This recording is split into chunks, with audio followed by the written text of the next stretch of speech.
Hey everyone, this is Jane with Barlow Herbal, and happy Sunday, October 5th of 2025.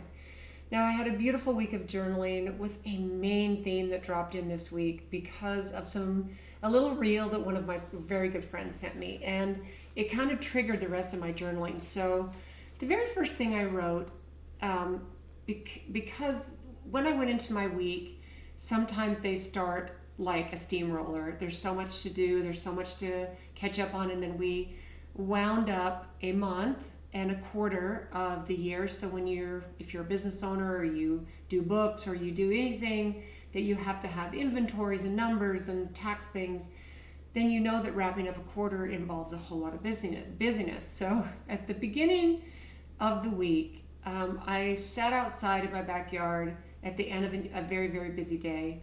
And I think this was on Monday. And I just sat there. I had my journal with me, but I didn't have any of my technology.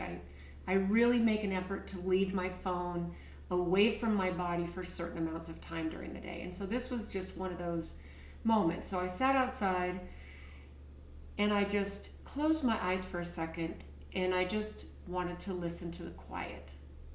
So I sat there for a minute and I just listened. It's not quiet. If you live in a city, even if you live out in the country, there's the sounds of nature. There's sounds. It's never perfectly quiet. So I sat there for a little bit and then I opened my eyes and I picked up my journal and I wrote this. Quiet. The sound of quiet. Is it really? If I close my eyes and I'm outside, I hear traffic, an airplane, birds, my neighbors, more planes, and it's early evening. Where I sit in my backyard, I have a view of the west of the Salt Lake Valley, and not only can I see the sunset as it gets a little bit later, but there's a whole flight path of two different runways that lead right to the Salt Lake Airport, and this has been something I've been able to see from my backyard ever since I've lived in the house I'm in, which has been about 15 years. So. And it's not like right above my head. It's actually perfect. I can hear it, but it's far enough away. So traffic, and airplane, birds, my neighbors, more planes. It's early evening.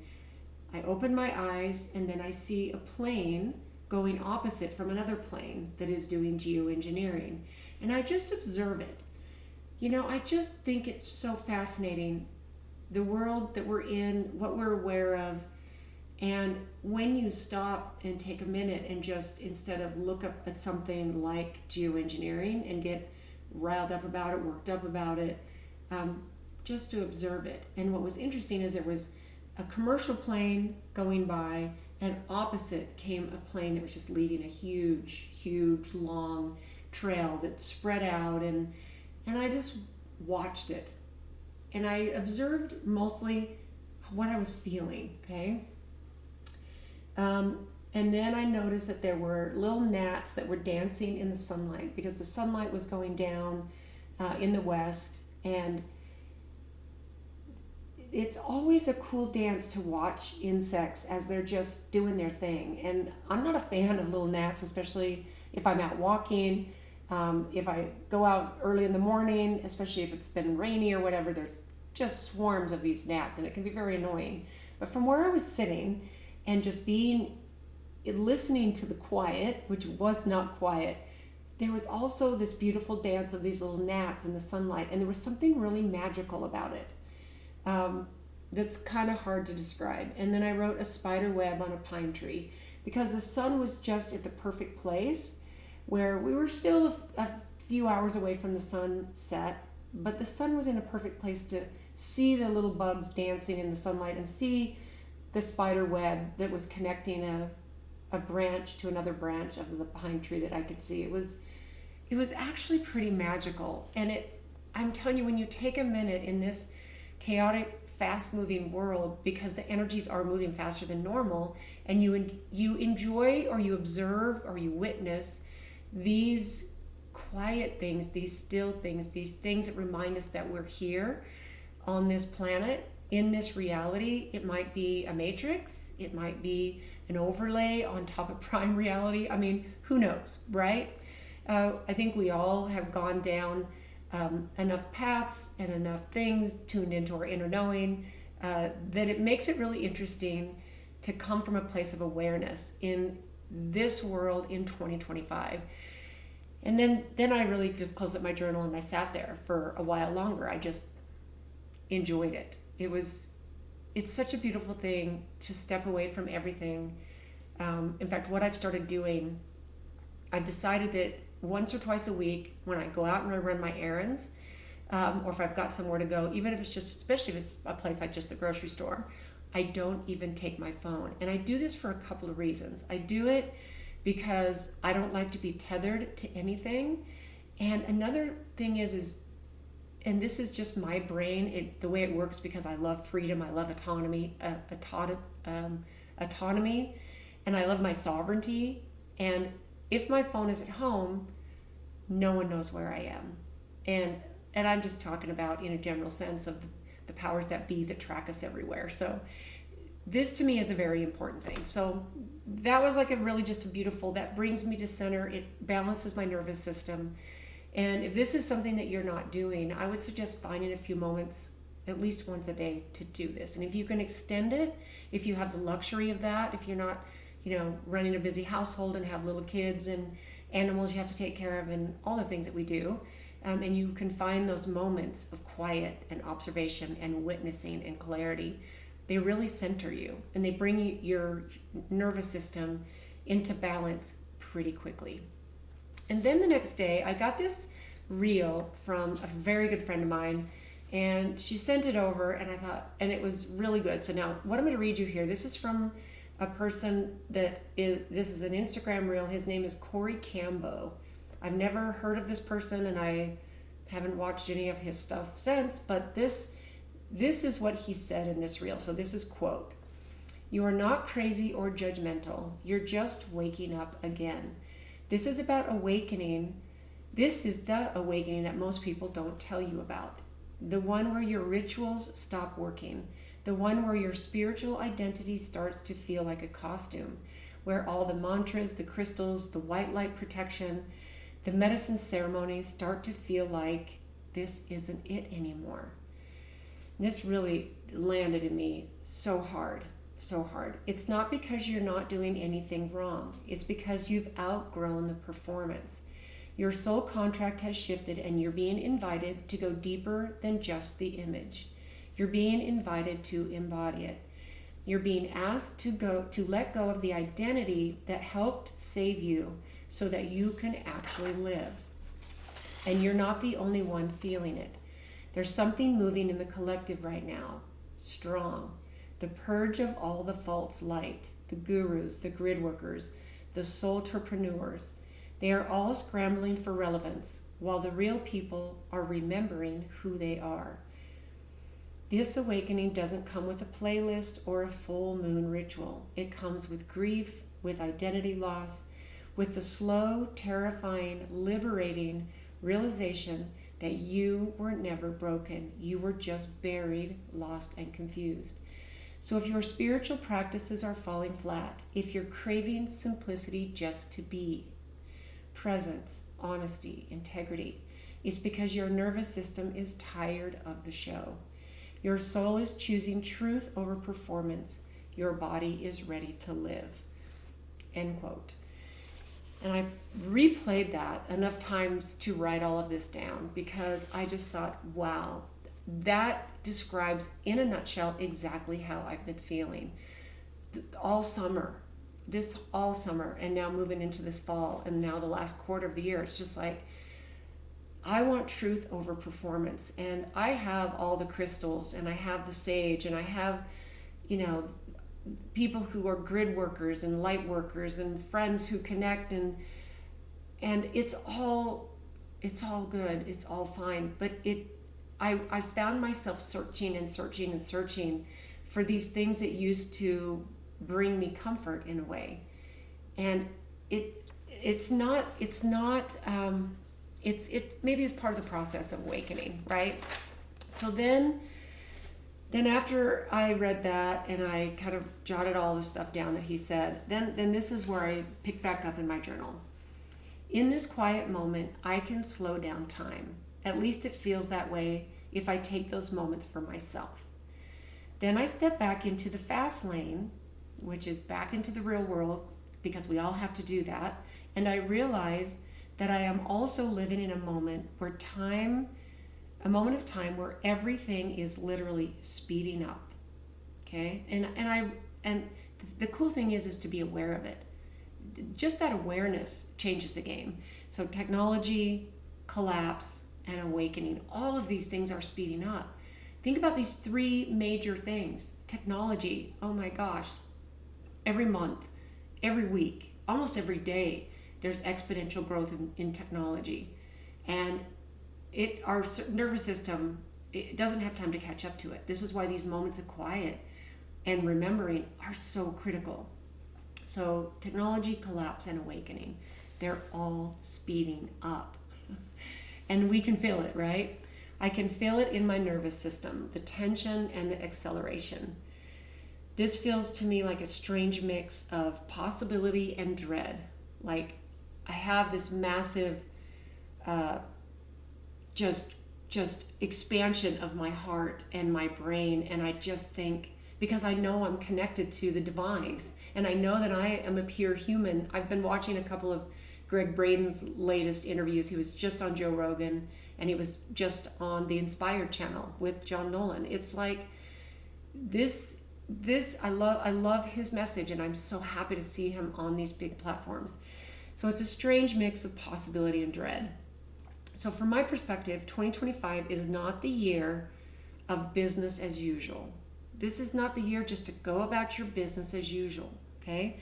It feels like this is a hinge moment. This is a defining moment. We can either spiral into collective remembering of who we truly are, okay? So we can either spiral into that, or we can spiral downward and collapse into performance, distraction, and control. So, we're at a hinge moment. And I've been saying this for a long time, as a lot of people have. So this is what I feel like has happened for the spirituality community, because this is where your discernment has to come in. Okay, it's been captured. I've seen it and I've done it. I've participated in the performance of it all over the years. Even before 2020 hit, I participated in the performance of awakening. And this is I'm going to flow into this more, but this is truth. This is where, to me, truth matters. So I've seen enlightenment curated, and I've seen many people take authenticity and make it their brand. And I'm not saying that you can't be authentic, and it could even, but I know people that's their whole brand, is just a spiritual authenticity, which is, it's not real. It doesn't feel real. And if you have discernment and you can see it, how carefully it's been curated, it's such there's like an opposite thing happening, because this is how we gather information. This is how we connect with each other, is all these platforms and all these people sharing information. You can feel the authenticity of people. If they're real, if it's real, you can feel it. And then I wrote this. I've been on many retreats that look more like they're luxury vacations, and I've done that. And I've also been on really important retreats that are fully authentic and fully real and based in truth and connection. There's a difference. So a lot of these things feel like just performance to me. They're all dressed up to fool us and look like it's awakening. Okay, this is really what we need to remember. But the truth is this: it's not comfortable. It's not all photogenic. It doesn't look all beautiful. It's like raw and messy. Real awakening feels more like death. Now, if you can relate to that, you know exactly what I'm talking about. It's like an awakening, peeling back all the layers, because these things that we hold as truths that turn out to be just fake, especially when it comes to the spirituality realm. This is where it gets really, really tricky, because fake spirituality and performing in that it can feel good. It can feel real. And it's not like that. Real awakening feels like death. I remember at the beginning of 2020, I remember sitting in my backyard a couple months in to the whole after lockdowns, and I was like, the world looks purple. I feel like massive part of my life just died. And it did. There was a huge, and I know almost every person listening to this, I'm sure you readily admit that, but if that hasn't landed with you yet, one of my very dear friends, one of the first things he said, and he's my age range, a couple years older, and he just said, the world's never going back to the way it was. This shift has shifted it forever. And we were mourning at that point, that early on, we were mourning that.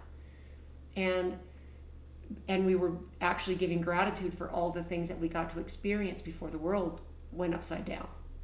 And now coming out the other side of that, where we can see what's happening, and every day we get to wake up to new truths, our truths, small deaths here and there, raw, ugly, messy, all that stuff. This feels better. This feels more authentic. Truth is better, always better. It's hard at first, but it's always better. So real awakening feels more like death to me, not like an achievement at all. It's more like this: no more masks, and I'm not talking about the masking, but no more false faces, no more masks, no more stories. We all have our stories. We cling to what we think defines us, no matter what kind of a weird loop we're in. And what this does is when we drop all these things, the stories, the masks, the fakeness, it drags us into the light. And sometimes it shows us the hard stuff. So it reveals the hard parts, the dark stuff, and all the stuff that's unresolved. And if you can relate to that, right? It's crazy, it's messy, it's hard, and it's beautiful. Because truth is always more beautiful than the fake stuff. So then I wrote, it's messy, it's raw, and it's inconvenient. It's inconvenient, right? But this is where our freedom lies. This is where the freedom lies. Because the world we live in, it thrives on all the distractions and all of the performance. Everyone's performing in some level or another. And I think that being as authentic as we can changes the game. And it changes the game on an individual level at first. You don't need anyone else to see your truth. You get to see and feel your truth and sit with it and work through it, and then move to the next, and then the next, and the next, right? So you need to realize this: real truth can't be bought or manipulated. Real truth, you can't buy real truth. And no one can manipulate real truth because it's just truth, right? It doesn't need a witness, and it doesn't need an audience. There is a massive amount of human souls, human beings, divine sparks of pure love and consciousness that don't have a platform, that don't have anything. And there is a mass, authentic, true remembering and awakening happening. And I can feel the energies of that, especially when I get quiet and I leave my distractions. I end my busy day, I take a moment during my busy day, whatever, right? It doesn't need a witness or an audience, and it doesn't even need your approval. You don't need anyone else's approval except your own, okay? And all that it needs, and here's what I wrote: it just needs your willingness. We just need to be willing. We need to be open, and we need to be willing, right? It's time for being real, not for looking good. It's time just to be real, okay? That's hard for a lot of us, especially, it seems like the things that are happening are speeding up. Like, people want to look younger, and feeling younger is great. My perspective is I want to feel good, and looking good is great, but against the things that my biology doesn't doesn't need or want. This is the aging gracefully. This is pushed on us. It's pushed so hard on us, you guys. It's a little insane. So it's time for being real, not for looking good. We need to tell the truth, and we need to release the illusions. Release the things that are not real. I think that this is the future depends on how willing we are to do these 3 things. Sit in raw honesty.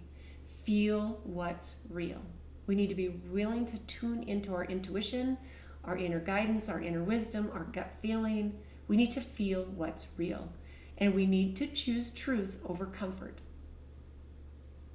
As humans, we want comfort, but the best part of being a human lies on the other side of comfort. It always does, always.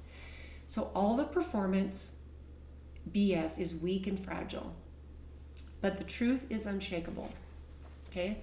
So I wrote down a few questions, and I thought this would be a perfect time to insert these, because these questions are good, and these are questions to journal on, ask yourself as I go, or just give you a moment to contemplate and just think about these things even for the moment that I say them, okay? So the first one is this: do I spend more energy appearing awake than actually being awake? How much of my attention each day is hijacked by algorithms rather than directed by choice? That is an important question. That could be the crux of it all. Are you letting the algorithms decide what your life looks like? Or are you actually self-directing by choice, the things you choose? Am I using spirituality as a performance, something to be seen doing rather than a practice of surrender? I love that one. What truths about myself do I keep avoiding because they threaten the identity I've built? This one is a deep soul-searching question, because we build up these stories and we put on a performance, and it can be hard to let these things go. Really, really, really hard. But if you make a concerted effort, you start with the small things, you start being honest with people about who you really are, the things you need, the way you feel. This can bring big life-changing things into your life, like huge. Where am I addicted to validation, like likes, approval, recognition, even in my so-called growth? So while you're in your so-called growth, where are you looking for validation? You only need validation from yourself. That's it. And when you get comfortable and secure in that, that's power. That's pure power. When was the last time I sat in silence without reaching for a screen to soothe or distract me? I'm still guilty of this sometimes. So this is a concerted effort for me, because it does seem like, for me, I have a word search app, and it seems pretty benign as far as I'm not tapping into social media. I'm not seeing what newest YouTube thing says for Taurus. I have a couple of channels that I like, and I find myself like, okay, this is going to distract me, and it's going to maybe lift my spirits up, and it's going to make, it's going to calm my nervous system down. And so one of the things that I reach for when I just need to chill is I open up my phone and I have this little word search app, and I pull it up and I tell myself, this is good for my brain. This is benign. This is not, but I need to take more time to do what I did this week and just sit and look at everything, and then close your eyes for a minute and listen too. It's actually really, really a cool exercise. See how long you can do that. If you get uncomfortable after 30 seconds, you need to practice. You need to maybe, I say set your timer, but you should try not to have your phone with you. Do I seek peak experiences and call it awakening? Okay, I love this one, because one of the favorite things that I share with my nephew Ben is the idea of having a peak experience. And while I am all for that, I think that this is what creates some of the most beautiful parts of being a human being, is creating a peak experience. And for me, it might be climbing to the top of a summit in the middle of the Wasatch Mountains. that I don't do hardly ever, that's a peak experience. And that is different than other spiritual peak experiences that are not authentic. So that's what I'm talking about. So, do I seek peak experiences and call it awakening while avoiding the raw, ordinary reality of my own pain? That's a hard question. That is a very hard question. But it gets easier the more you ask yourself that question and truly sit and answer it. How honest am I with others about what I'm actually feeling, not just what sounds spiritual or acceptable? You know, I've been guilty of that more times than I can even count. And I would say that 2025 has been a pivotal year for me when I can express what I'm really feeling, not in anger, might be sometimes in frustration, it might be with a little bit of heat and a little bit of whatever, but to express what I'm really feeling rather than just trying to appear like, look how spiritual I am because I feel frustrated and I'm going to go sage the room where you just were or whatever. I mean, there is a real difference, okay? What illusions am I still protecting because I'm afraid of who I'll be without them? You don't need any of those illusions. You don't need any of that. Getting comfortable with who you are, once you remember to the depth of your soul who you are, those illusions fall away so fast. And then here's the last question. If I stripped away every mask and every performance and every single story, who would I be? That is the perfect question to journal on this week as we go into this last quarter of 2025. Because I think that coming up into 2026, not January 1st, but I think that we need to continue to hold on for the ride, right? So I have a few more notes in my journal to finish this off.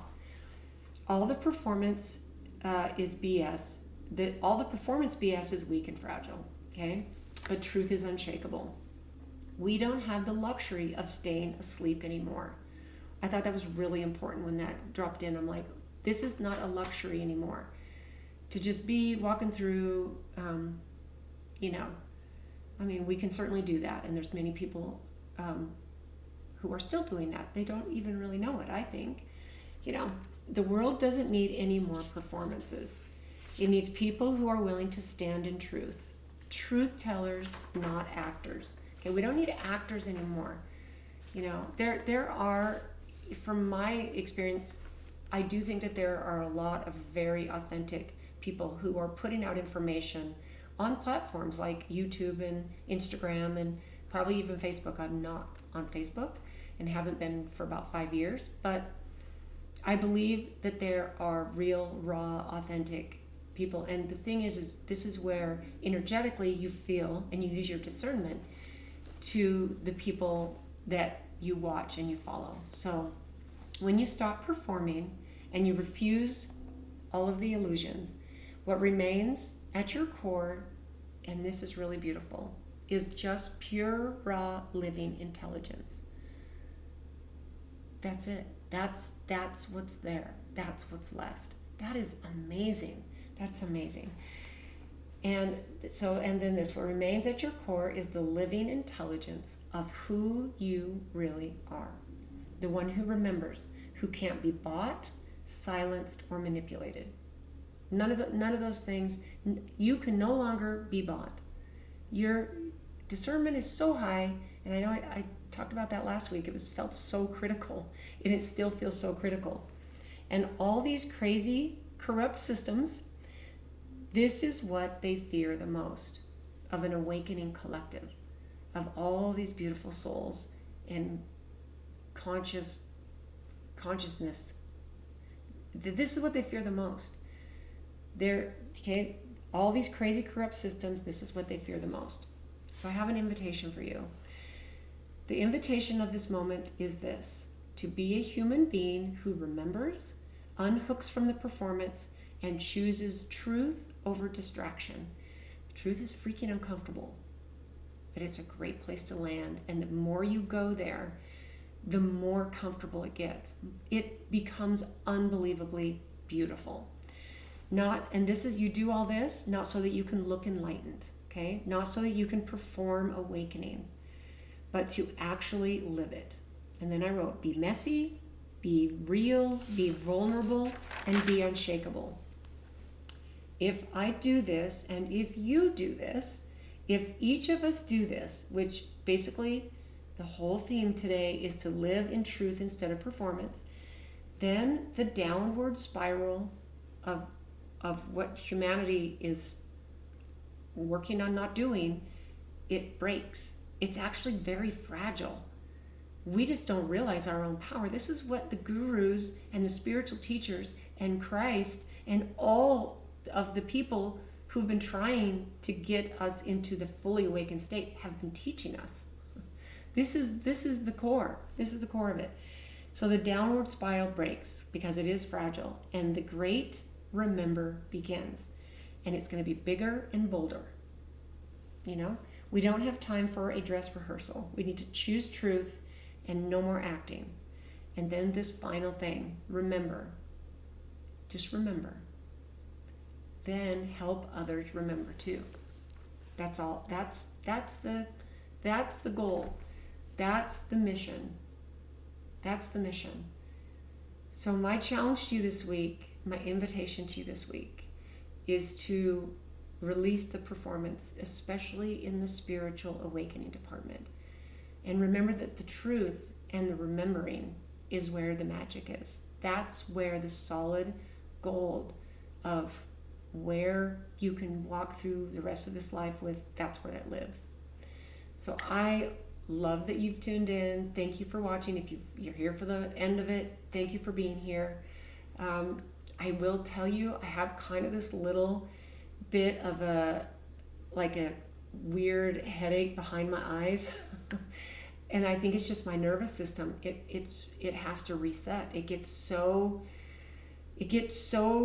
just fried out sometimes. And I know many of you can relate to that. And if you can just sit in the quiet and observe and tune in to the frequencies that are available, that will help us get through these times. So thanks for tuning in today, guys. Here we go, zooming into the last quarter of 2025. And I'm so glad to be connected to you. I think if I could reach through this screen and go have a coffee, go have a tea, go on a hike with you individually, I know we would hit it off. So thanks for tuning in. I hope you have a brilliant week, and we will see you next time.